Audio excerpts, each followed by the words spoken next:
Nagpunta nga ako sa bahay ng ate ko at nakita ko tong mga manggang Indian. Tinanong ko nga siya kung saan nga ba niya ito galing. At ang sabi pa nga niya, ibinigay lang din ito ni mama sa kanya. So dahil nga itakam-takam na ako sa mangga, agad ko nga itong binalatan. So makikita niyo nga, meron na nga itong mga hinog at meron naman itong hindi gaanong kahinog.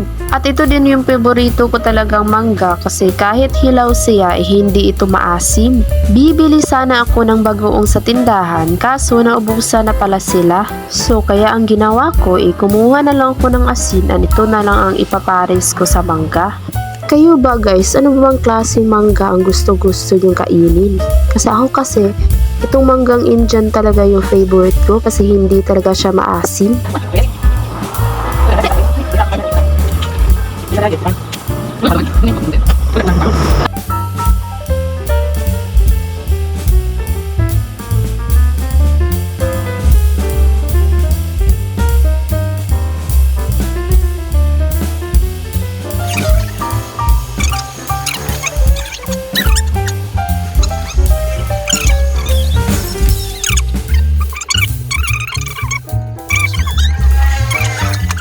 So dahil nga naglalaway na rin yung ate ko at saka yung ante ko, kumuha na din sila ng mangga.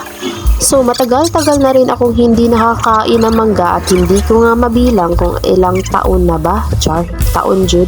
Hindi ko nga mabilang kung gaano na nga ba katagal. Kahit nga nakatira kami dito sa probinsya, konti lang na mga mangga talaga ang makikita namin sa area namin. So hindi ko talaga inaasahan makakain ako ngayon ng mangga kasi nga nakita ko lang ito dito sa bahay ng ate ko.